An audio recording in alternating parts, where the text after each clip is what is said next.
So many of the listeners of this podcast have been asking for more stories about being on the road, especially for him and truth, and just some of my personal stories.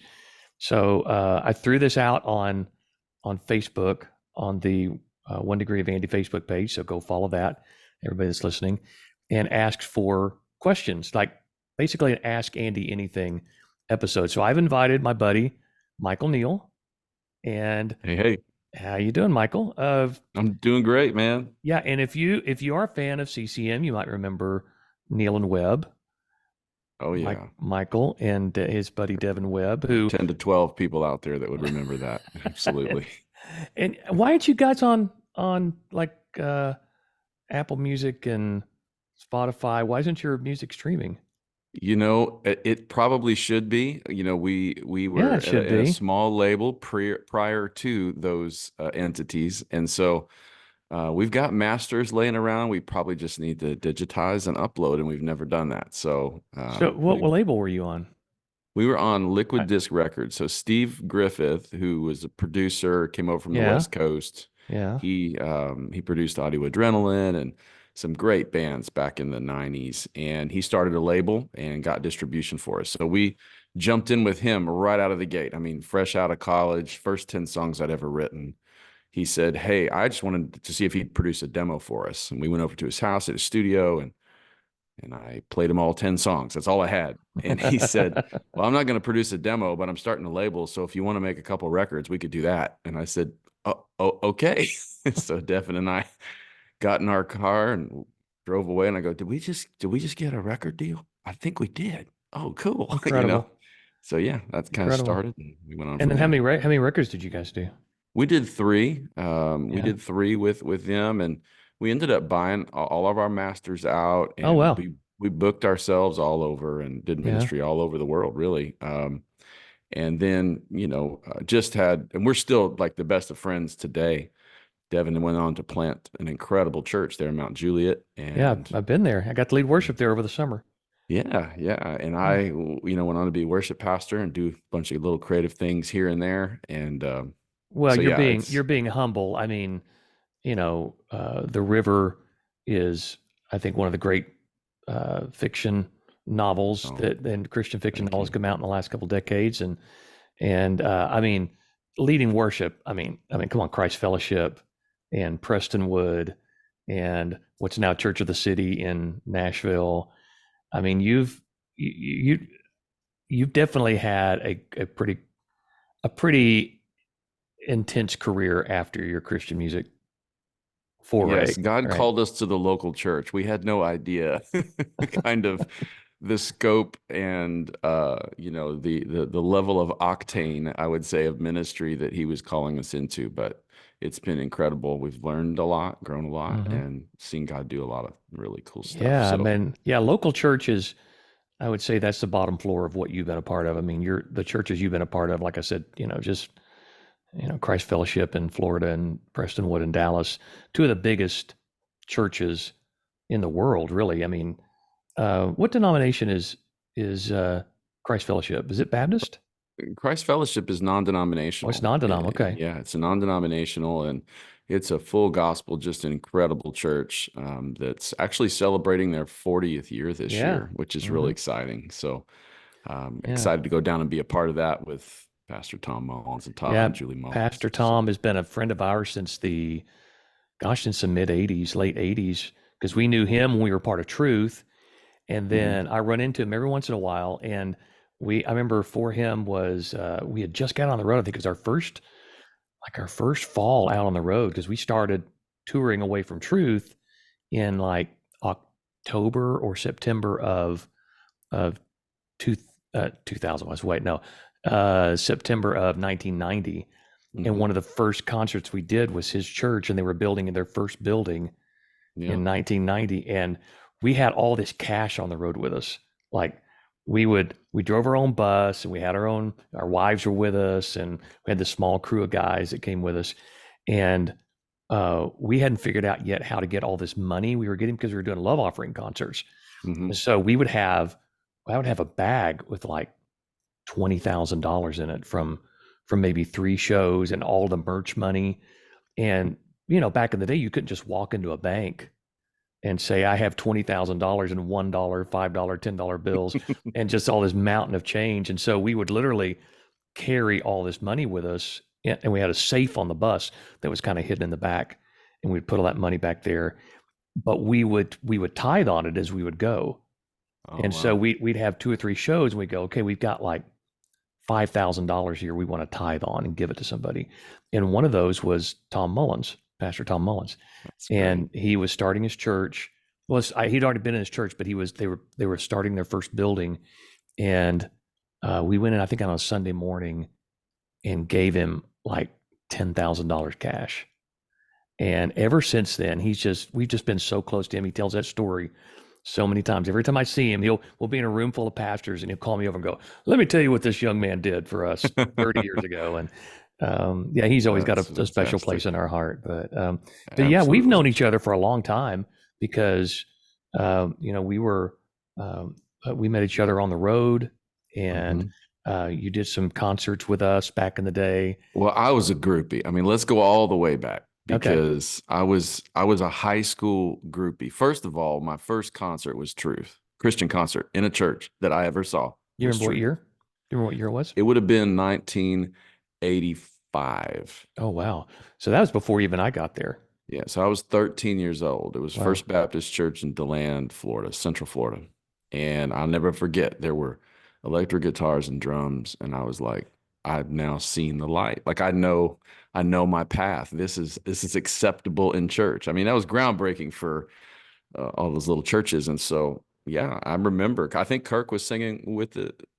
them at that time. Probably singing Gentle Hands and Yeah. yeah. And then soon after that, so I followed you guys, and then I remember when you came through Deltona, Florida, there in a little church there, and I auditioned for Truth. I was 17, and Mark did the audition, and he was so nice. Michael, he was just so kind, and I sang my guts out, and I just didn't have a shot. I was too young. He told me Yeah. God's Well, got his yeah. Yeah. I was too young, but God's got his hand on you, Michael, and he really encouraged me. And so I just followed you guys around, went to all your concerts whenever you were around. I was on the way. I was praying in deep to be fifth. I mean, I was gonna be the fifth. I was on my way, but Wow. never panned out. Well, But now I get to hang out, so that's cool. yeah. Well, we never were going to be five, Michael. No, I know, I It know. doesn't But work. in my little high school mind, it worked out. But yeah, let's talk about what we're doing now. So you and me and Mark Harris have a ministry called the Worship Table. You're wearing the hat today. I I could am, go. I could yes. throw mine on real quick for a little more advertising there. But we have a heart for worship pastors in America that just need refreshing. Which I think we've all been worship pastors. All three of us have been worship pastors, and we understand what it's like to be in that weekly grind or that yearly grind of that schedule. And uh, being an artist in the church can be a weird thing sometimes, and it can be very misunderstood. And you would think that musicians and worship pastors at these large churches, they don't need any more encouragement. They've kind of got the dream job, but it's just the opposite. It's an odd little um, it's an odd little job that we get to do each week, and there are just some unique challenges that come with that. So we developed the worship table, which we're gathering worship pastors from across the country to come with us and hang out with us. Between the three of us, you, me, and Mark, we have probably well over 100 years of ministry experience together, and we can deposit some things into these younger worship pastors. And if anyone wants to get involved, they can go to theworshiptable.com. They can go to my website, andychrispin.com, Michael Neale, michaelneale.com, right? Yeah, yeah. Um, and find out how you can either be a part of it or support it. And we just feel like that's what God's called us to do with, I think, with just this journey that we've each been on. We want to encourage worship pastors. We want to pour into them. We want to see them finish their race and Mhm. finish it well, and not quit when things get hard or when things get weird, or things aren't going the way they maybe had dreamed of by watching Mhm. Instagram and Yeah. all these highlight reels from all these other churches. So anyway, I know I'm doing all the talking, but Yeah. No, absolutely, man. It's definitely something, you go through these seasons in your life where you're an artist and you're creating and you're making and that'll always be in all of us. I mean, you're an artist, I'm an artist. I will always continue to create, but there comes a point in our ministry life where I believe we become artist leaders, where Mm, we're actually helping other people bring their offering and there we're helping other people do it well. And I think I've been in that passage for a while. How do I unpack what is yeah. it that God's been showing me all these years? And so we've been on that journey, and to get people, we don't really learn or grow in rows. We grow in circles. We Yeah. grow That's around the exactly table. right. Hmm. And that's why it exists, to get guys together to really begin to hold each other accountable, to share best practices, and to make sure that we finish well. Mm, And right. so it's one of my greatest honors to be alongside you and Mark in this. And we just want to get as many guys going with us as we can to help them lead effectively. Yeah. So, So if that's interesting to you, or maybe God kind of prompts your heart to see more about that, just go to theworshiptable.com, or you can follow Michael, Neale, myself on social media. Go to our websites. It's all there.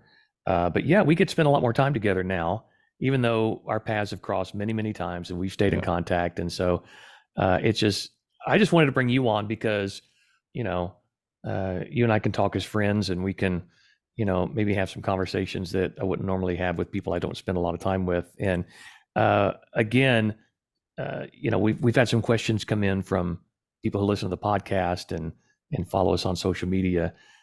Maybe some different stories that we haven't talked about yet on all of these podcasts. So you have a list of questions there. I'm going to let you go, and then Yeah, we'll yeah. just You kind of you see got where this episode takes us. Yeah. there's some great questions that came in. So I'll start off with this one. So Yeah. David Ing, he asked this: touring life. Okay, what's the daily grind like? What's the schedule like? What is touring really like? Everybody, has this lofty Uh-huh. vision, but I think he uses the right word, grind, Yeah, because it everybody is. has this lofty vision of, oh, well, you're in all these amazing hotels and you're traveling and you're seeing the world. But get down to the nitty gritty. What is it really like? Yeah. So one thing we always used to say was, you get to see 2 hours out of our day. You don't see the other 22. Mhm. And it is. I mean, it can be a fairy tale existence for a little while. I mean, Michael, as well as I do, a lot of these young musicians that we get to work with and we come across, their dream is to get on a tour.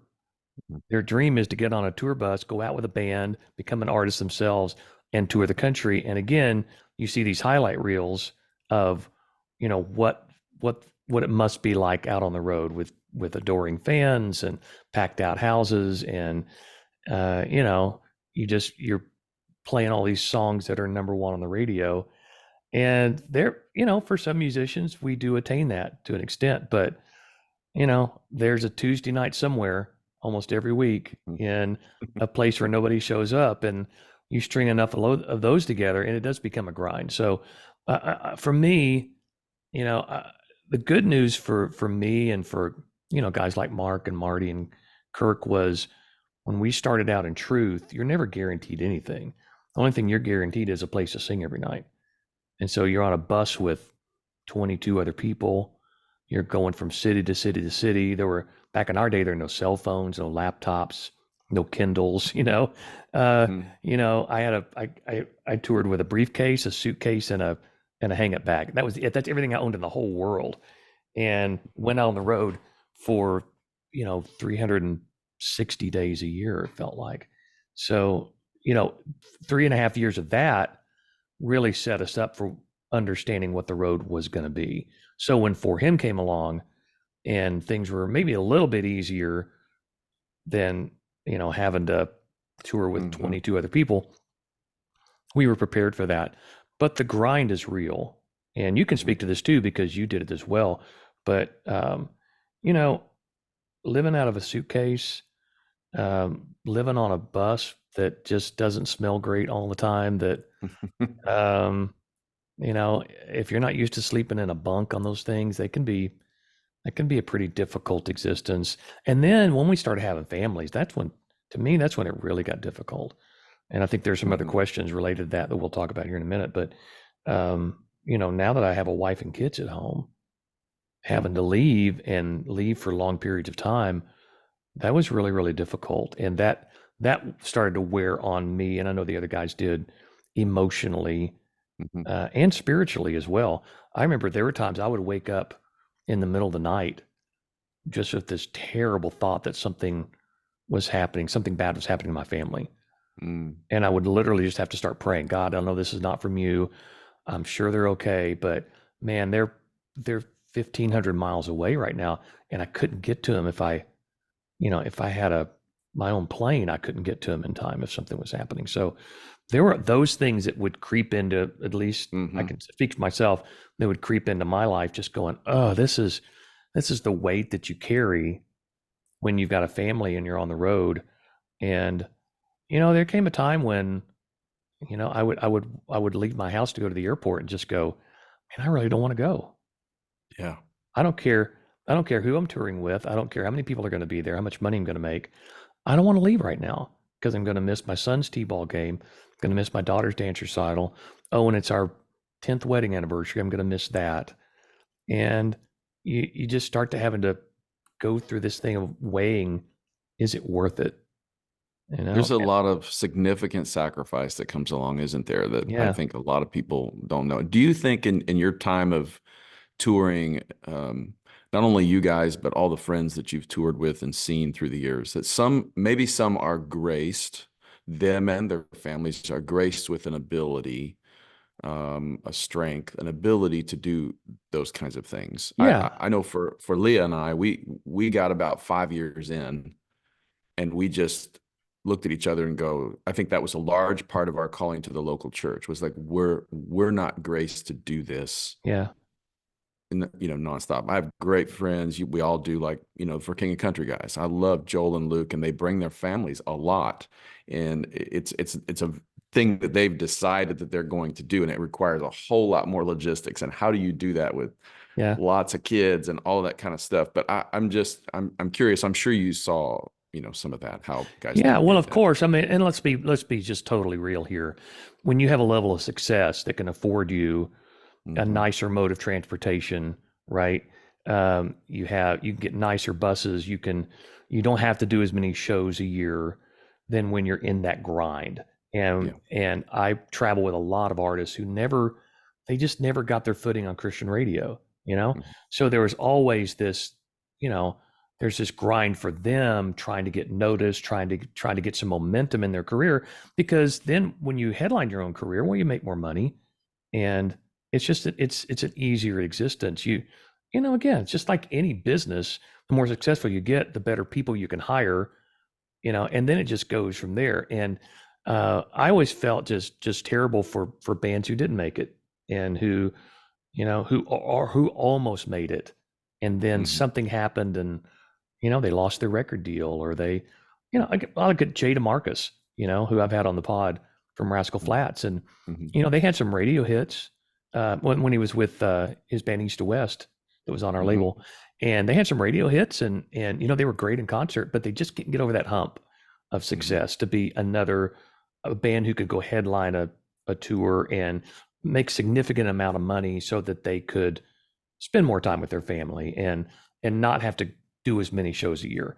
So, Yeah. there is that ebb and flow of this career. So you do have to be graced for it, but you also have to, you know, you have to have some success, or else you're just kind of stuck in that, That middle in that ground. that Hmm. middle ground where now it's tough. Now you really have to decide every week, do I still want to do this?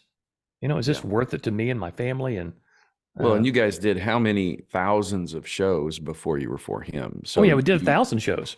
We did, I was going to say yeah, 1,000 hmm, shows. So you yeah, did 1,000 shows, and then you came out of the gate with a mega hit right, when you started Where There yeah, Is Faith. And yes. so I can see where, but you laid the foundation of 1,000 shows. Like Yeah. you were worthy to carry a song Yeah. Well, you as figure far some as, things out. See, that's the thing is if you can do 1,000 shows and still have some momentum and still love what you do, really, just like any business, it's about problem solving.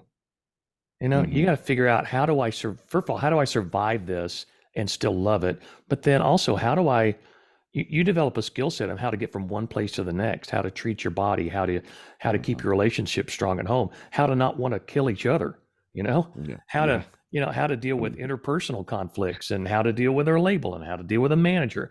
And a lot of bands go through a lot of different road managers just trying to find somebody. Thank God we had Mike Quistad Mm. for years and years and years because it was a perfect match for us. And those are the things that, again, all those things have to happen in you know in a pretty quick amount of time for you to really enjoy being out on the road. Otherwise, it is a grind. Yeah, Yeah. for sure. All right, let's go to another question. So Glenn Wenzel, I love this question. What was the most embarrassing moment you had on stage? I've had a bunch. I've I definitely try had a bunch. give us a couple good Yeah, ones. and if you have one here on your own too, I'd love to hear some of yours. But embarrassing, there was the first real embarrassing moment I had was when I was in Truth, and I had to learn like a book of 50 songs before they would ever let me on stage. I was replacing Mike Eldred, who was Uh-huh. just a beloved member of the group, and I took over a lot of his songs. But you had to learn all the background parts, all the songs. And Roger Breland would call a different show every night, so it could be, you'd have 7 or 8 of the same songs, but we'd do a 25-song set, and in 15 of those songs would be something we hadn't done in a month. He would just call them on a whim and go, "Hey, I want to do that one. I want to do that one." Mm. And he would call them in the moment. So you had to be prepared with like 50 different songs in your back pocket and do them well. And there were two songs that sounded very similar to me. There was a song called "A New Heart," which I sang the lead on, and then there was another one, and I can't remember the name of it. Mark would remember it, but it had a similar feel to it, and he led it. And Mm. on in Truth, we would sit on stools, and between songs, you'd go back, sit on the stool, and then a song would start, and the leader of that song would kind of walk forward with their microphone. Mhm. So this song, maybe it's "Do They Know? Can They See?" Uh, it starts, and I get up and start walking towards the middle. And about halfway through the intro, I hear behind me, "Andy, this is not your song. Sit down." And I had to turn around, walk back to my seat. Mark gets up and sings a song. And of course, for months after that, I would have Oh yeah. somebody sitting next to me going, "Hey, this is not your song, Andy. You can just Not stay right yours. here. Stay. Hey, Andy, this one's yours. That's You so go up front great. now." So that was embarrassing. I had one night in Cincinnati that I'll never forget that I lost my voice really bad. And we had two shows that night, two packed Hmm. out shows, and I couldn't get one note out. And I still had people come up to me and say, "Oh, yeah, I was at that show when you couldn't sing, and it sounded Wow. terrible." And that rarely happened to you, right? I mean, like Rare. you, Oh yeah. I was gonna say, like, I don't think maybe count on one hand the time amount of times in all your whole How career about, how that about that's one happened. finger? Literally One finger. one time. Wow. One Cincinnati. time. That was the Yep. city. Okay. But of course, it couldn't be one of those Tuesday nights where there were only 1,000 people showing up. I mean, this was like 12,000 people over two shows, and yeah, Yeah. it wasn't happening. So Did the that guys was cover you? How did you do that? I mean, did Well, the guys no, I just kind of mean, sing or no, you just kind of had to just go didn't for it sound good? You because just went for it. I had to sing where there's, you do a Yeah. for him show, you got to sing where there's faith and for future generations, Generations. and a man you'd write about and measure of a man. I mean, those are Chisel meets staples a of the night. stone. I mean, come Yeah. on. I mean, those are the ones you had to do because they're big radio hits, and you got to give people their money's worth. And yeah, it was pretty You bad. just gutted them out. Yeah. Yeah. And then I would say the craziest thing that I've ever seen was that this was in Truth, and we were in Chico, California at a church, and packed out show. And between songs, a dude walked down the aisle just in his underwear Okay. and sat on the front of the stage and started shouting, "Somebody tell me about God. I'm an alien. I want to know about God." And Oh the boy. the the the staff thought it was part of our act Oh because boy. just before that we had done a song that was kind of a country gospel tune that we did every night. And then Mark said, "Now we're going to do something for the kids," and it was going to be a song that had a rap in it. And so they thought this was part of it. And so this guy sits on the stage for a good minute and a half, and we're like, we don't know what to do. Like, we don't know. Obviously, he's not carrying a gun because he's got nowhere to put it. Yeah. So that wasn't going to be a problem. But yeah, we've Oh, seen some crazy unreal. things like that. So Man, I embarrassing. could, I Yeah, mean, embarrassing. Yeah. I mean, embarrassing. I can tell you one of mine. Like, yeah. Let me hear it. I've got several, several. This is going to make every performer and worship leader feel good out there because I was leading for a conference early on in my career. It's probably 2,500 people there. It was a leadership conference. And so the front row is all at the time, all the, large church pastors, the Bill Hybels and Rick Warren and John Maxwell, all these guys, they're all in the front row. And I wanted so bad, Paul Blosh calls it to bring the ta-da. Like I wanted to Yeah. bring a ta-da moment. I wanted to say something awesome and creative. And I let the pad, the pad behind, the lights kind of come down. It's a real moment, power of the pause, and I was getting ready, this will date it. I was getting ready to lead the song God of Wonders. Oh, God of wow. Wonders Beyond Our Hmm. Galaxy, right? Yeah. And was wanting to talk about the creativity of God. And what I wanted to say was, there's only a few things that God cannot do. And one of them is he cannot learn. He knows all things simultaneously. He is outside of time and space. I He know where is the this is sovereign, going. right? That's what I wanted to say. But I got really like, I was just feeling it, church, I lean in, I strum and I go, God knows nothing. And I kind of sat there and I was like, that didn't come out right, And I looked down at the front row and they're all kind of like, they're kind of looking at me like, hey, where's this going, buddy? Look at him up there. And I could just feel my toes, just curl into the Yeah. stage. And I started to sweat and my life flashed before my eyes. You I can feel said the it again. tumbleweed, the pump Yeah, yeah. tumbleweeds flowing I across the said it stage. again Yeah. in my nervousness, like God knows nothing. God, I just like that's not what I meant to say. Somebody save me. And then I kind of bailed it out and I went, but everything. And I kind of stared at the camera, and the guys had this footage and like they're zooming in on it. Was just atrocious. Same conference. I got a lozenge stuck in my throat and had to leave the stage. Oh my gosh, dude. Yeah, That's it's a what a wonder that I'm night. still in this calling. I mean, That's that incredible. one could have ended me. I could go on. There's been a few of those Well, moments. Okay. My Achilles heel is lyrics. I Oh, screw up lyrics all the time. I don't think I've ever said anything that was just like, you know, people are gasping, but I can't keep lyrics in my head. It's just not a gift that I have. And even for hymn songs, I mean, I remember I think it was the real thing was one that every night I started blanking on for like 4 nights in a row on tour. I just blanked. Like it was like somebody took an eraser and erased those lyrics out of my memory banks. And the more I thought about it, the more I panicked about it, the worse it got. And it was about 4 straight nights. And I still to this day will sing that song every once in a while. And I still get a little bit of a panic inside going, I don't know what that second verse is. I can't think. I can't think about it.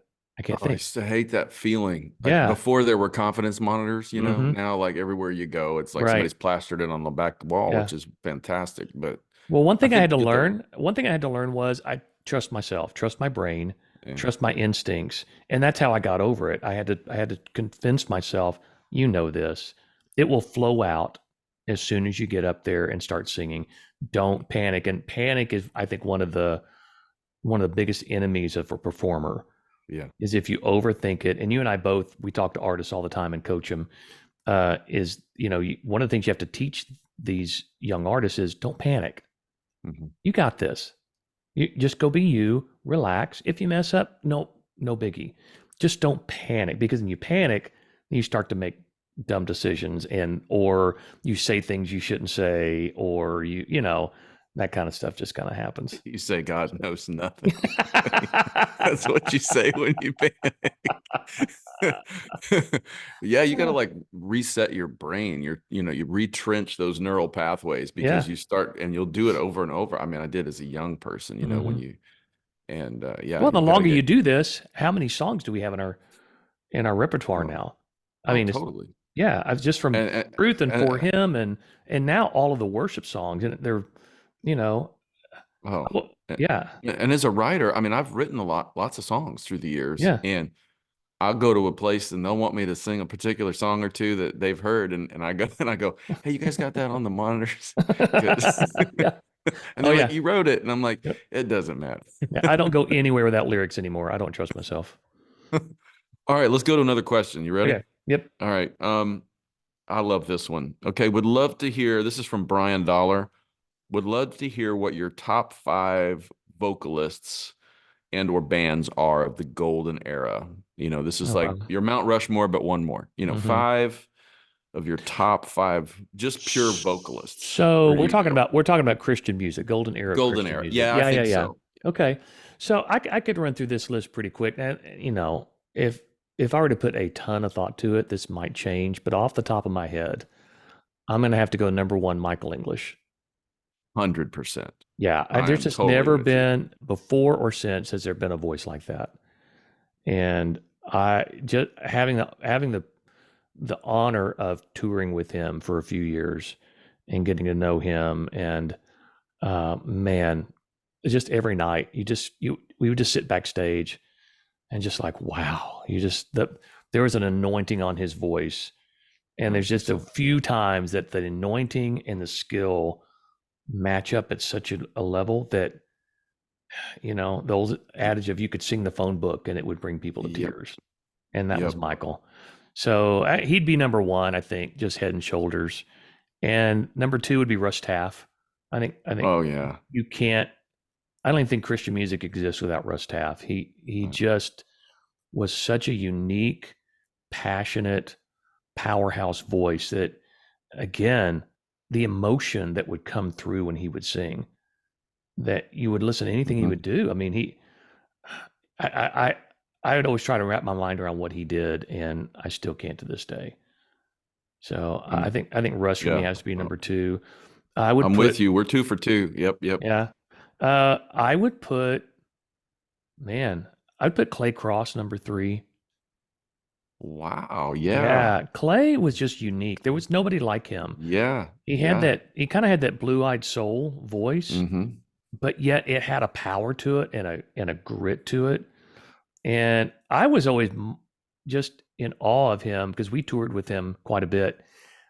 How he could do it just by himself every night. I'm just like, I don't know how you do it. I feel like I have a really strong, powerful voice, but I don't have to sing every song every night. I can lay Yeah. back on some BGVs, or I can go, drink a glass of water while somebody else takes it for a little bit. I get some relief and I don't have to sing everything. But man, Clay would go out there night after night after night and his records got better and better and better vocally. And I tell him Yeah. this day, man, he's one of my vocal heroes. I just think he was fantastic. Love it. Ron Hemby comes to mind. Oh wow. Yeah, Yeah. Ron. He Hmm. spent some time in the Imperials, didn't he? Yeah, he did. Yeah. And between him and Paul Smith, I love Paul. I think Paul's got a great, unique, powerful voice. And I think we pick people we hear ourselves in, Mm-hmm. and that we go, okay, I could probably sing that. I could probably do that. But going all the way back to that, this year's model record Oh, with the Imperials, yeah. wasn't that just a life changing Crazy, record? crazy good. I still Crazy listen good. to it. I still listen to that record probably once a month. And Ron's vocal is just incredible. It's almost a blend of Paul Smith and Yeah. Russ Taff. Yeah, yeah, I could hear that. And a funny story. I did a television special years ago for PAX Television, out of my home church down there. It was for Easter. It was a music special, and I had a full band. Tom Hemby played on it and helped produce guitar, and Oh wow. and Ron was down there in South Florida at the time, and I got him to come sing background. So I had him with 2 or 3 other people singing backgrounds, right? Yeah. And I'm out there doing my thing, singing my songs or whatever, and he sound checks, and I just kind of went, yeah, what am I doing? Like you, it was a it was a grown-up voice. That's the thing, yeah, is that man. it just sounded like he could have been singing for Chicago or Yep, yep. Toto It or reminded me like Sting meets like Brian Adams meets Eagles. I mean, it's just like he had the trash, the character on his voice, but he had range for days, and it's just like there's just stories in his voice. So I'm a he's big Ron Hemby and I fan. think he's doing some new music now. There's a band that's got him and Dan Hasseltine, Oh yeah, Billy I did see some. Smiley. Who else is in that band? That's some stuff I can't wait to hear. Yeah. I'm glad he's still doing what he's doing. And then, man, five for me is always tough because I feel like, I have my Mount Rushmore of my top four, but five, I might go with Brian Duncan. All right. Yeah. Brian, Brian again was just so unique. He had that really high voice, but it was really beautiful when it got high and Hmm. thin, which is really hard to do. And it really pushes from his chest and his that little area I like to call the Mm, transfer area between the chest and the throat. He really was able to use that little motor so well, even live, to where I'm like, this is such a golden voice. And yeah. everything he did, I was just such a fan of. Yeah, Yeah. I'm with you on that. Okay, just throw out a couple honorable mentions because I've Okay. I've got a few. Like I'm listening to you and I'm kind of going, Yeah. man, I was a big Bob Carlyle fan. Now I Oh know, gosh. I Yeah. Oh mean, yeah. Yeah. Yeah. but that voice, that Allies thing, and then when he Uh-huh. went on to do his own stuff, that just that trash on the chords, that's just God given. That Yep. it's just. Yeah. But Control for Days, I loved him. Matthew Ward's another one. That's Oh like gosh. I can't forget Matthew. I just could like never do what Matthew could do. I loved I know listening to it's him. yeah. Well, that's I, kind of how I feel like about you. You have oh, whatever. I can't do what you do. No, I mean, I'll just I mean I know we're buds, but seriously, you got to be on this thing because it's so your voice is so identifiable and so artistic and so you. There's nobody else that sounds like you. That's what's so brilliant to me. Huh. It's like it's iconic. Like there's other guys that you could kind of go, oh, that's a blend. Most of these guys, I'm in agreement, but I would just say you're right up there. I also think about some of the traditional like CCM voices, like Larnell, Oh like man. Steve Yeah. Green. Now, shout out to Travis Yeah. Cottrell. I know you were listening Yeah. to Larnell and Steve back in the Yeah. day. He Me and was. Travis were kind of those like Uh-huh. CCM nerds that I Yeah. trained classically. I wanted to sound like Steve and Mm-hmm. kind of get that frown and get the thing Yeah. going when he holds the keys and all that. And Larnell, Yeah. hold your mic about over in another zip code while Yeah. Yeah. The one thing you you hit the teach high vocalists C. don't do, get into the mic. But Larnell, man, that was his thing. I'll always love watching him sing. Great golfer Anyway, too. Man, Larnell's a great golfer. Loved well, playing golf with him. We can't forget Guy Penrod, oh yeah, who yeah, just, I think was probably one of the great voices in all of Southern gospel, still is. Um, yeah, yeah. we're gonna forget John Gibson. I used to love him. Mm-hmm. I thought Oh his yeah. voice was so unique and very cool. Yeah, I think we could spend a whole podcast just I going could. I through mean, male vocalists. when you said Michael English, I remember it was 1993. I was in an auditorium in Springfield, Missouri, and he came through with the Gaithers and he sang, then he bowed his head and died. And then Yeah. he did Midnight Oh, Cry. And then Midnight he Cry. did, Yeah. and you're just going down, I bowed on my knees. And I just was Yeah. like, what is happening? Like, Hmm. I just, you're like, that's another Yeah. level. And those kind of singers too, I think one of the gifts that they give their listener is you never worry that they're not going to get there. After the first few minutes of hearing them, you can kind of sit back and go, "Oh yeah, this is going to be good." Because you don't get that with every singer. Even some pop singers that I've gone to their shows, I'll get a couple songs in and go, I don't know. I don't know if they're going to be able to do this all night. I don't know if they're going to be able, to satisfy, that my ear and my emotion as I hear them sing. But somebody Mm. like Michael English, again, Clay Cross, guys that I toured with and, watched them every night and just go, yeah, that they got it. I'm just going to, as a musician, you worry about, and it's kind of Mm. weird, my wife doesn't feel this way, but I feel it when I hear other people sing. I kind of worry Yeah. about, I don't know, if they're gonna. Oh, I hear some issues there. That's going to be a problem when they hit that part of the song. Yep. You And start those rooting guys, the for them. guys on this list, you just never worried they were always going to get there. Wow. Wow. All right. Let's go to a couple more questions. We Okay. got time here. Michael Janke, he asks, what's a favorite for him album cover? Do you have a Oh, favorite? Favorite so, album cover and your least favorite? okay. So I'm going to say my favorite album cover is the Hymns record, Oh yeah. which is crazy because our pictures aren't on it. Yeah. And I was always like, why we every album cover had to have the four of our faces on the front of it. I'm like, why? All of the great DC Talk, Jesus Freak didn't have Yeah. their pictures on it. Man, I think of so many records during that time, and then even the great pop records of all time. So many of them didn't have the band's Yeah, that faces is on it. interesting. Yeah, they had you guys. What you guys were so darn good looking. I mean, they just were Well, like, "This there's is the that, of money. course. This is the ticket. This is That's what's gonna sell. It's yeah, gonna these CDs our are gonna lot in fly off." life. But I was just kind of like, I don't know. To me, after so many albums of the same, it was just a different way of putting the four of us together. I mean, I'm Mm. looking around at all, I've got all my albums on the walls and all of our number one plaques, and every one of them is just a different arrangement of our bodies and faces.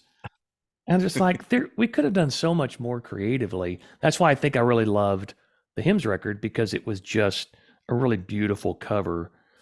Now my least favorite, hmm, I mean, I don't know that I have a least favorite. Well, I do. Okay, it's the um the Visible record. Yeah, it Visible or looks like the obvious? No, last one, right? obvious. No, Okay. obvious. It's the obvious record, and here's why. I feel like I had a really cool haircut during that time. This is like, I don't know, what, 98, I think.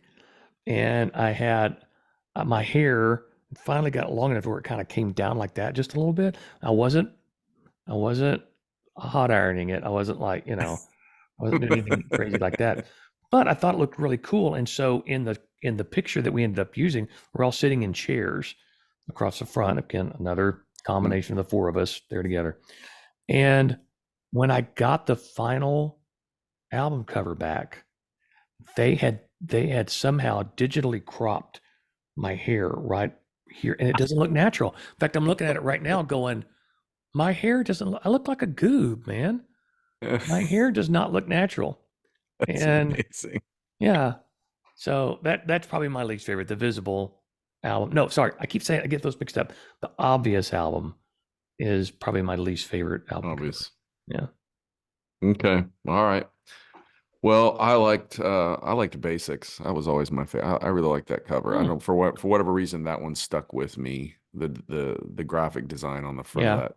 I'm looking at Uh, that right now. A lot of people thought the little kid in the mhm. in the in the background was my son Lucas because that came out. He was the first of all the kids born to the group, and Okay. and that was kind of it was part of our story and a lot of the press releases and stuff. And so that record came out right after he was born, but that's actually the photographer's son. Um, uh, shoot, and I'm going to be in trouble for not remembering his name, but That wasn't Ben just Pearson, was it? no, it wasn't Ben Oh, Pearson. Anyway, well, maybe I'll figure it out before all right. the end of the podcast. All right. Well, another What couple else you got? questions here. Let's see here. I think this is a fun one. Who was your biggest, what was your biggest, like, I am your biggest fan moment? Like you got to see somebody, meet somebody, be on stage with Hmm. somebody.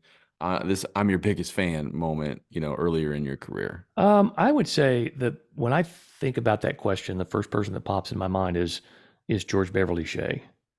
Wow. I got to meet Bev Really? Shea. We were doing it was like a Christian booksellers event in Denver, and there was this big multi-artist thing at one of the arenas there, and we went in for our sound check, and we knew that Bev Shea was going to be singing, and we walked into it wasn't really a dressing room, it was kind of like a locker room area, nice locker room area, and he was sitting by himself just right over in the corner, like maybe reading a book or listening to a song or something. And Marty and I were the first ones in the room, and we both walked over to him, and he was so kind to us, so nice. I mean, we must have sat and talked to him for 20 minutes, just shared a lot of his story with us. And I'm just like, I'm in awe because, guys our age, Mm-hmm. that George Beverly Shea is the OG. I mean, he is kind Mm-hmm. of that first Christian artist that we all remember. And he was just being so wonderful and so nice.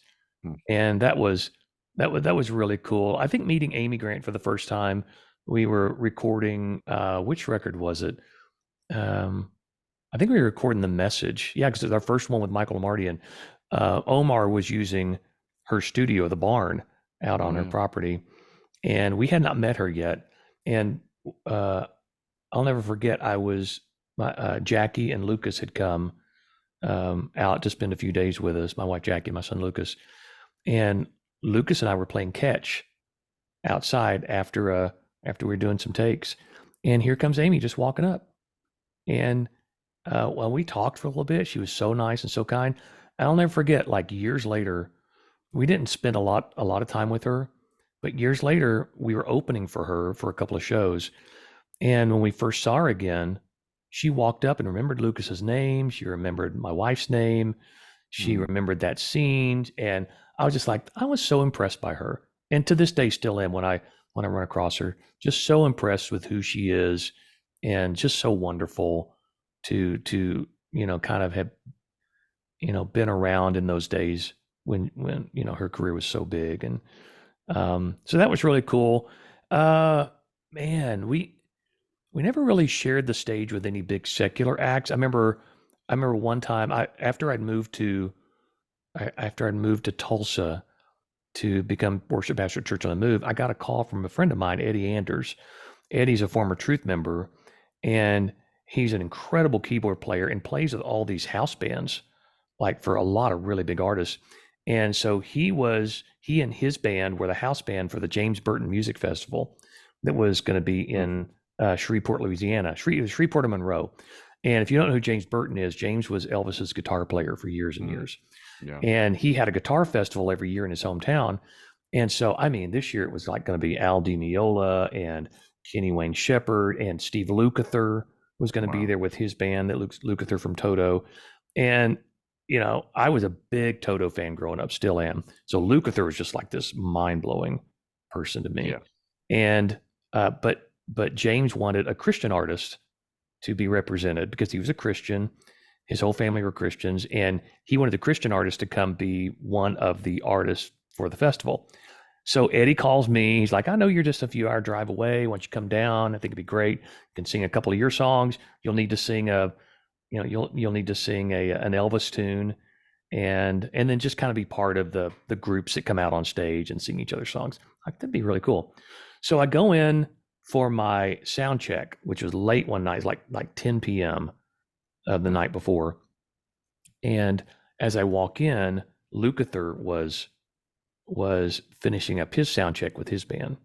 mm. And as I went to kind of approach the stage, his manager came in like, "No, sir, this is closed. I need you to turn around and walk out." And they ushered me out. So I'm like, I just wanted to meet Steve Lukather, man. So anyway, they finish. He packs up his gear. They take off. I walk on the stage, and we start running where there is faith. And they are just about out the door, and Lukather turns around and comes back in the auditorium and starts walking up front as I'm singing Where There's Faith. And after we finished, Oh, man. he goes, "What is that song? I've never heard anything like that before." Like it touched him somehow. Wow. And he That's said, amazing. "Can I get up and jam with you guys for the rest of your sound check?" And we went, "Yes, you sure can." Yeah, so he did. I got to Wow. jam. I got to jam That's with Steve Lukather. incredible. Man, he jumped on my song "Believe" and played with us, and played on our Elvis tune. And What that a was one of those moment. things where I was like, that's one of the coolest moments I've ever had as a What a musician. moment. So What a moment. yeah, Wow. That's cool. yeah, Yeah, for me, I mean, not that anybody cares, but I care. my biggest fan moment, I would say probably Smitty. Like for Yeah, me, I had gone to all those Night of Joys back in the 90s and seen, every record from when I was 14 or 15 and getting to actually connect with him and later on and um write songs with him and then be on the wow, stage with him. And it was really yeah, two of my heroes, actually, him and Paul Balash. Paul is like my worship pastor, mm, worship leading hero, and yeah, we've since become many, friends for years. But I got invited into a conference. I was new to the Integrity Worship family there, and Paul came walking up to me, which I was like terrified, and he said, "Hey, man, I've just been listening to your stuff and I just love your songs. Would you write songs with me sometime?" wow, And I was like, uh, yeah. Let me pray. Yeah. It's like, are you kidding me? And he sure did. And I got to actually start writing with him. We've written many times since, but we got to start writing him. And the place we met up was in the museum at the Cove, Billy Graham's The Cove. And there's a place in one of the chapels there where one of his pulpits sits. And we Yeah. sat there and wrote the first song I got to write with Paul Balash at Billy Graham's pulpit there in the Cove. And I just thought, okay, I'm good now. But anyway, we joined up on a project later on, and those two were leading worship with me on a platform. And I just I was Wow. like, okay, man, this is good. God's That's good. incredible. It is. Yeah. It is such a real cool thing to get to not only meet your heroes, but end up working with them Mm, and calling them your friends. I mean, it really does. It is a really cool thing. And you hear the phrase "don't meet your heroes," and a lot of times it's really true. But I can't think of many in the Christian world that I've met where I was just like, oh, yeah, I'm really disappointed. Everybody yeah. really was who I thought they were going to be. And Smitty's that way. Yeah. Smitty, Oh, Amy, Stephen Curtis, um, so kind. Yeah. so they're so kind and so genuine. And, I'm sure a lot of that is Christ in our hearts. You boil it all down, we're brothers and sisters in Christ. So there shouldn't be any weirdness there or, Yep. yeah. That's right. I remember meeting Smitty for the first time. We were doing a Truth Christmas concert. And again, as Marty and I were on the Hmm. bus just by ourselves after sound check, and there was a knock on the door, and it was Smitty and Gary Chapman, Oh, wow. and they wanted to talk to Roger Breland. And so I opened the door and I'm like, oh my God, like, it's like, what? Come on in. Because they were somewhere, they were down the road doing another show. And I'll never forget this, man. He walked on the bus and I said, hi, I'm Andy. And he went, hi, I'm Mike. Nice to meet you. Hmm. And I'm like, I know who you are. But Exactly. do you know what an impact that made on me? Yeah. That somebody like Michael W. Smith would introduce himself like I didn't know who he was. And Same. Yes. I carry that with me today.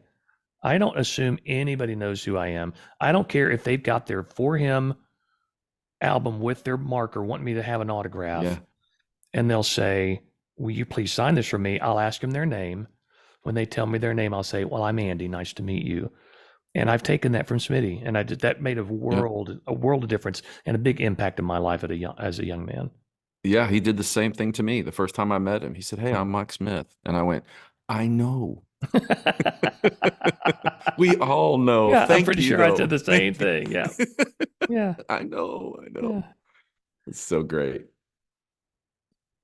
Well, man, I'm looking at our questions here, and there's one or two left. I thought, we touched on it earlier, but Jennifer Eckert, she touches on this. What was it like trying to rush home to be with Jackie when your kids were born? Oh Like gosh. managing the tension. Or was there like a specific, like, oh my gosh, I have to get home now. This is happening.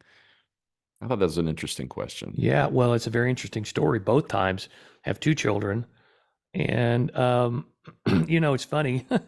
A lot of our kids have birthdays around the same times a year because obviously we were not touring at that time; we were home, and so those dates line up, pretty similarly. But yeah, I remember with Lucas, our first, we'd only been on the road for a couple of years, and uh, Jackie had gone to the doctor, and he said, "Yeah, you're a good 3 weeks from being ready to deliver." And I had a little West Coast run. We lived in Mobile, Alabama at the time, so if you know your U.S. geography, Mobile, Alabama, and Los Angeles are not close to each other. But the doctor said, "Go ahead, you can go. I don't see any reason why she's going to have this baby early." So I jumped on a plane with For Him. We were going to play Knott's Berry Farm on Mm. like a Friday night. So we flew out on Thursday afternoon. And so this would have been 1992. And again, before cell phones were readily available, all that kind of stuff. I get off the plane in at John Wayne Airport. And if you've watched old movies, you've heard this before, but I'm walking down the elevator and I hear Andy Chrisman, please pick up white courtesy call for a message. Andy Chrisman, please pick up white courtesy call for a message.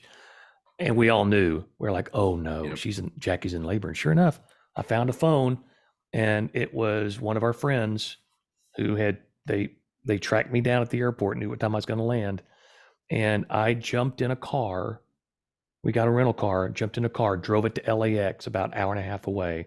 I caught a red eye back home and got got my car at the airport, drove to the hospital, and as I walked in the door, I maybe had 2 minutes before they put me in scrubs, and we went in for the delivery of the baby. And that's how Wow. close. That's how close we That caught it. is about as close as you Yeah. get. Yeah. And then guess what I did after that? I got back on a plane and went back out and did the show, Oh my goodness. which was That's what I was gonna say. Did you stay home? Did you no, no? no, and I kind of regret it every day. But Wow. we made the decision together that, hey, this was a big date. This is our first kind of, you know, headlining amusement park date where there's going to be this big crowd, and it was a really good opportunity for us. I think our second record had just come out, and um, you know, And this was with your firstborn. this is our firstborn. So Wow. I didn't get to take him home from her. I didn't take Jackie and Lucas home from the hospital. They were already there when I got back. So I missed a lot.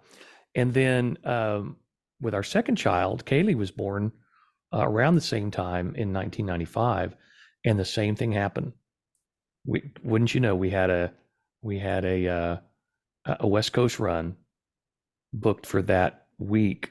And the doctor said, nope, there's no chance at all she's going early this time. So you'd be fine. Go on your run. Famous And we last thought words. there's Yeah. no way lightning's going to strike twice, right? Sure enough, I wake up, the phone is ringing in my hotel room in Sacramento at around 3 a.m. And again, it's a mutual friend. In fact, I think it was Marty's wife, Sherry, Hmm. called and said, Jackie's in labor. You need to get home. And I couldn't do anything. You talk about the grind. We talked about that earlier, the grind, right? Hmm. Of, at some point you're kind of helpless. You got to just kind of continue to do what you can do because you can't do anything. I couldn't get home, you know, there was no private jet for me to Wow. jump on and get home at 3 a.m. and from Sacramento to Tulsa. And so I just remember I think Mark got up with me. We were rooming together. He got up with me and we went and found like a Denny's and sat and had breakfast and waited till 6:30 until I could get on a flight and got home in time again for her to. So I missed both, you know, she still reminds me of this. I missed both labors. Oh, I oh didn't go my through labor with goodness. either one of these kids. And yeah, so but I stayed that time. And we were on tour. We were on tour with Clay Cross and Kathy Tricoli. Hmm. And they were begging me to come back out. My phone was ringing every hour, just going, well, here's a flight, you can get us back, you can get back here for this show. I'm like, guys, I'm not doing it. I'm Wow. staying home now. And we'd had a lot more success by then. I think, Yeah. I think the message was out by that point, and or maybe not the message, but the ride was out by that point, and I felt like I had a little more cash in my pocket to go. No, you guys can do it without me. So I still hear from people. They call them the fake For Him shows, where there were only three of them, and they were like, and Mark tried to sing Where There's Faith, and Marty tried to sing, Measure of Oh a Man, man. and Yeah. but yeah, it was crazy that happened on both of them. My And goodness. so those things, you don't really hear about that artists go through is, those are things that Jack and I have to work through, that, Yeah. missing important dates in each other's lives. And it's really all on me, is all about, and I'll be honest with you, that's one of the reasons, and I think I talked about this on the For Him podcast. It's one of the reasons why I eventually went, you know what, I think I'm done doing Yeah. this, because I'm kind of tired of missing these big moments in my family's lives, or at least having a schedule around them. And, there's a big part of what we do. You're not really in charge of the Yeah. schedule. You've got a label, you've got a booking agency, you've got a Yep. crew, you've got a manager, you've got these tours you have to do, You're and employing a lot of people. I you're mean, there's a employing a lot lot of of people. people. That's Yeah. right. And if you Yeah. say, you know what, I don't want to work this Saturday night because it's my son's 5th birthday. Well, that could be Dallas, Texas with 20,000 people, and it's the biggest night of the tour. You just don't get that option. And Yeah. so that is one of the big drawbacks of the touring life. It's, those things that most people don't even think about when they get into it. Yeah, there's a just always trade-offs, isn't Yeah. there? And Yeah. whatever we do, you're choosing which thing you're going to say no to, Yeah. which Yeah. thing you're going to say yes to. That's right. So, That's right. wow, that's So amazing. what else you got there? Well, this is an interesting one from Toby Ross. He wants to hear how each album came together, the writing, the lead vocalists. And I Yeah. know it would be interesting, really interesting to hear a little bit about how those choices were made, like how the songs Mm-hmm. came together, how Yeah. the choices were made, who provided the direct, hey, this is the thing we're going to go with and we're going to build the record around. And this Yeah. is how did that roll for you guys? So as you can probably guess, the more success we had and the more records we did, that process changed a lot. That first record, I mean, we had, maybe 11, 12 songs come in that were kind of bottom of the barrel songs. They weren't going to give us, the publishing companies weren't going to give us their big songs. They were saving those for Sandy Patty and Mm, Amy and Michael. And, we weren't going to get the people weren't saving their big songs for us. So, we took what we could get. And I think Mark wrote one of the, maybe one song on that first record. And, um, we just relied on our A&R director. And I've had that question too, is we'd love for your A&R directors to come on and some of these mm, industry executives come on to talk even more about the inner workings of how they put records together and stories of the artists. But we really relied on Andy Ivey, our A&R director, to help us find the 9 best songs. And we mhm, had decided we're 4 lead vocalists, so everybody's going to have 2 solos, and then we're all going to take kind of an all skate for the 9th song. And so mm. we pretty much did that every record. That was a thought, was everybody's going to get an equal share of, getting to lead on the record and have a lead on the record. So that would be, then we do 10, 11, 12 songs on a record, there would be a lot of co-leads, and we would really try to make it, we were really purposeful about making it even for everybody. We'd sit and Wow. Well, listen. and that would probably narrow like the real estate, right? Yes. Because a great song may be come in, but Mark already has his 2 or 3 songs. Yeah. Mark would probably be best on this song, but it doesn't fit the other guy's voice. I mean, Yeah. all of you are singers, you can sing anything, but Yeah. certain songs fit certain voice, so it Yeah. narrows the real estate down, I bet. Yeah, that happened to Marty and I because there was he was going to sing Through His Eyes on the Mm, Basics of Life record, and I was going to sing something else. I can't remember what the name of it was, and we found out just before we went in to track that tune that the publisher had given it to BB and CC for their mm, record and pulled it from us. And so we still weren't at that stature yet to mm, where we, if a bigger artist came in, you know, sometimes publishers would pull that song because they know they're going to make more money, especially with an artist like BB and CC. So all of a sudden, I was without a song. Well, they found another song called "Take Me to the Place," mm, and um, it was like when we sat down and talked about it, we went, "Oh, Marty actually, it's more of an R&B kind of a ballad. Marty would sound great on that. Let's put Andy now on Through His Eyes." And that's just the way it worked out. So there was always kind of there's a little mm, give and take, a little bit mm. of, I'll take Yeah. this, you do that. But we really tried to listen in probably in those first 5 or 6 records to make sure everybody was well represented. Now, as far as songs go, once we had a couple of number one songs on that first record, and then especially going into the Face the Nation record, we had 3 or 4 number one songs. Um, it got more and more intense for writers to want to get their songs pitched to us. And Mhm. then Mark started writing a lot with Dave Clark and Don Cook, Yeah. and you know, uh, they started to develop a sound, and it kind of started with "He Will Be There for You" Mhm. and "He Never Changes." Songs that really they started writing for our vocals, and having Mark on the inside, he knew how to craft a vocal to where it would sound great with all 4 of us together. Love And that. that kind of became our our little go-to. You know, at first it was Billy Simon. We relied a lot on Billy Simon, Where There's Faith, Man You'd Write About. You mentioned Chisel Meets a Stone. Yep. There were a bunch of songs that we were like, we sound really good on his stuff. But then Mark and Dave and Don, we started sounding really good on their stuff. Of course, Don was producing a lot of it. And so they would start to get the line shares of the cuts on the record. And again, Yep. you know, we'd be heading into thinking about making another record. And so we would listen to 70, 80, 90 songs that would get pitched to us. And it'd be more and more and more. By the time we got to the message, I mean, we're listening to 100 songs at a time. And of course, you know, Mark's writing 25 songs, and Marty gets into it, is writing 25 songs. And, you know, you're starting to have to listen and go, but now what do we want this record to be? What do we want it to sound like?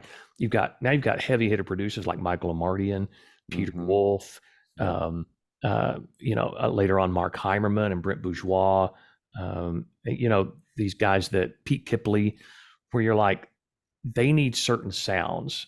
Like we want to set them up to win as well. So it does. It's a lot of work, but it's really fun. It's kind of like being an architect or a chemist. You know, you kind of get a feel for what things go together, and what could be exciting if we put these elements together. So that's, you know, I don't know that we really had any themes around records. You know, I think when we would get a batch of songs, we would kind of go like for the message.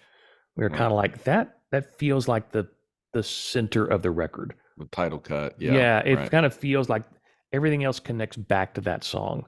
Yeah. And so we would name the album The Message. Of course, Basics of Life was Basics of Life. You know, it's you know, you're not going to get around a big hit like that, and so you name the record that. But were there any times where you guys were like picking lead vocalists? And I mean, I'm sure you had to rely on your producer. Your producer would be maybe the Don or whoever, Peter Wolf or all those guys. They would kind of go, yeah, you sound the best on this. But you ever do like shootouts? Like, okay. Oh yeah, all the time. We're all going to sing lead. We're all going to sing lead on this bad boy. And we're going to see who which horse pulls out in front. Yeah. And I will tell you, I'll be real honest with you. I was very sure of myself. like kind of like, all right, now it's my turn. I'll watch what I'm going to do. Okay, guys, watch what's going to happen here. Again, you know, interpersonal dynamics, you know, how do you keep the peace? How do you know, you want everyone to succeed and everyone to win. But then at some point, you know, again, I'm not going to, I don't want to, you know, break my arm, pat myself on the back, but writers would start to write for me. Mark would start to write for me. You know, they would say, this is going to be a big song. Andy needs to sing it. I'll never forget when they brought me Future Generations. They were like, we wrote this song with you in mind to sing it. And then at that point, and then it's a hit. And then, you know, and I would hear song. Here's the thing. When we would sit down with, let's just say we picked and we'd hear 100 songs. I would hear a song and go, I can nail that. I could sound great on that. I think that's a hit song, and I think I hear my vocal on it. And we would all do that. Kirk would do it. Kirk would find 3 or 4 songs. He's like, these songs right here, I love that, and I feel I could really hit that out of the park. Mark would do the same thing. Marty would do the same thing. And then again, you add the producers into it, and the producers would go, well, I hear the song going this way, and I really hear Marty taking that direction. Or I really hear Mark taking this direction. And then you would have the label there. The label is kind of the final, you know, the final screen door along with checks. Right. And they would be like, well, this song was number 1 on the last record. We want a song just like that with that vocal. You know, they're kind of looking at it going, you guys might want to spread your wings and try something different, but we want to make money, you know, which worked out well for you since you came out of the gate with Where There's Faith. Exactly. I mean, hey guys, let's be real here. I mean, let's just go with kind of what works here. But I would say I'm not going to say cocky, but maybe I was, but I was very, you know, I had a lot of confidence, you know, again, after Where There's Faith, Man You'd Write About, Future Generations, Measure of a Man. I was just like, give me that song. I can nail that song. But I also, you know, I would listen to songs that really moved me and moved my heart. And I'll never forget, there were 2 or 3 songs that, I remember hearing Mark starting to work on, and he wasn't so sure about it. Like I remember listening to the song "Walk On," Mm. and he was just like, "I don't, we're kind of working on it." I just heard the chorus and a couple of ideas on the verse. This is my memory of it. I remember telling Mark, going, "That's my song. I Mm. want that song. That speaks to me." And I remember they finished it. Love Uh, that. you know, uh, and I remember I didn't lead it, but I remember having the idea for the greatest story ever told, Mm. and just what that song could be. And as Mark started to write it, I was like, yeah, yeah, yeah, yeah, yeah. This is where this song needs to go. I think that's one of the. I mean, I don't know if that's one of the questions or not, but it's kind of one of the hidden gems for me Yeah, I was on our yeah, albums. yeah, Dale Best. He was asking about, the song creation process, but also get into like a favorite deep cut, Yeah, like a moment and it parlays into what I was going to ask you yeah, too. Is literally like, are there moments, songs we didn't really know that were kind of buried in the projects that never yeah, came out, but that you connected with really deeply, like, man, this really hit me yeah. hard. I loved it. Well, first of all, shout out to Dale Best. Dale, when I first started my radio show back in 2006 at Spirit 102.3 in Tulsa, he was on staff there, and Oh yeah. they assigned him to me to help me develop my show. So Dale and I worked closely with each other for several years before he moved on to do some other things. And so, Dale, it's good to hear from you, buddy. Yeah. So, greatest story ever told. I so I'll tell you this. A while back, I think it was when my first grandson was born. My daughter's first son was born. My grandson, Sutherland. She was living in Albuquerque at the time. So Jackie, my wife, flew down for a couple of weeks to be with her when she knew she's pretty sure she's going to go into labor in the next couple of weeks. And as soon as Sutherland was born, I drove down and spent 3 or 4 days, and then I drove back by myself. And Albuquerque to Tulsa was probably about 10. It's about 10 hours, good 10 to 11 hours. And I listened to our catalog front to back. Started Wow. with the first album, went all the way through our encore album, and and don't judge me because there was no traffic, and I put the car on cruise, and I would text the guys or call them between songs and just go, oh my gosh, like stuff like, I forgot about this song. Mm. Wow, what a great moment. You know what? That one, we missed that one. Yeah, we missed it on that one. What Or were we thinking? yeah, what were we thinking on that one? But I really remember having these vivid memories of getting to songs like "Greatest Story Ever Told," and literally like tears coming down my face Mm. because it moved me. Even years and years afterwards, that song moves me, and it's things I'm passionate about. And I hear the vision in it. I'm like, oh, we got there. Mm. We got there in that song. A Chisel Meets a Stone Hmm. is one that it will always be special. It's one of my dad's favorite songs, and it was never a single, but I don't think we even did it that much in concert. But it's still a beautiful one. Mystery of Grace Mm. is one that I go back and listen to, and I know these are all songs that I kind of led on, except for Greatest Story Ever Told. Um, I think one of my favorite vocals that I've ever done is called "The Waiting." That's Mm. on the Walk On album. When you're waiting through the hard times, hold on, don't let go. That's right. And Yep. there's some of those themes that come up in my life even today where that song will kind of pop out of my heart and it'll bring me comfort. Mm. And that's one song I'll kind of just go back and listen to, and it actually ministers to me. Um, there's a song Kirk did, I think, on the Face a Nation record called "Every Reason to Believe." Hmm. Jeff Thurman wrote it, Mm. and Remember that one? yeah, that was always a lot of fun. And I remember telling the guys this. To me, the most complete, just I think the song that I just listened to and go, we did that, is a song. It was on the uh,